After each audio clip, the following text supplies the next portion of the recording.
You may have heard about a big contractor going out of business, leaving literally hundreds of homeowners stranded and halfway through their process, unable to continue and having lost literally tens, if not hundreds of thousands of dollars. Here is how to protect yourself from that kind of scammer. This, as in many other cases, is really crystal clear. They ask for too much money up front. Typically, a good contractor by state law can only ask for a $1,000 deposit.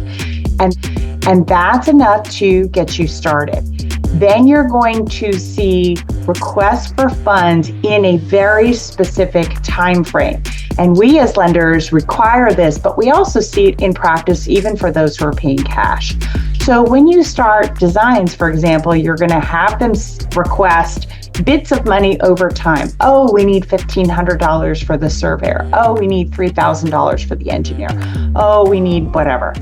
On a standard one-bedroom ADU, there should be really no more than $20,000, absolutely max, on your designs, and potentially less, unless you have degrees of difficulty. Things like hillside, septic, two-story, or multiple units. Again, anything bigger than a standard one-story, one-bedroom ADU may very well cost more, but you get the idea. Permits should be 10 to 20,000, again, unless there is a lot harder degree of difficulty. When you get into construction, you should see a construction payment schedule, and if not, ask for it. But you certainly don't give 50% and definitely not 100% of the money up front. Typically what I see with the construction of ADUs is 6 payments, 6. Number 1 is initial money to go buy materials. And some things like windows have a long range period of time, and they should be talking to you about that. Lumber also needs to be delivered to the site.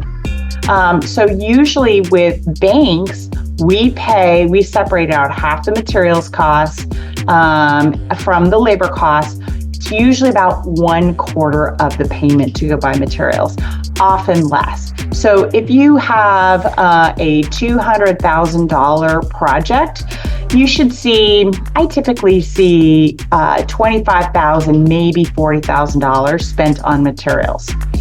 And they're also getting to work on the first phase, which is grading the foundation, and of course all the fencing, the porta potty, security, stuff like that.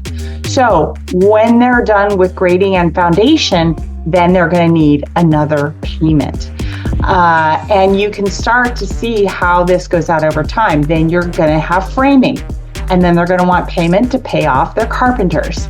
And then they're going to do the trades, plumbing and electrical. And then they're going to need a payment to pay off those trades. And then you're going to see exterior and roof at some point along that. And then they got to pay off those guys.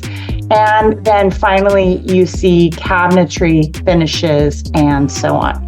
So that's kind of how the payment goes. But above all, do not pay large sums of money up front. There's no need for that. And it is a warning sign to you that a contractor is stretched too thin and they're using your money on other jobs. It's a great way to go out of business. So that's how you avoid these scams. I hope it's useful. And if you have any questions, give me a call. I'm happy to review those contracts and verify if you have a good contractor, because just like you, I have a huge occupational hazard and a huge professional problem when we work with bad contractors.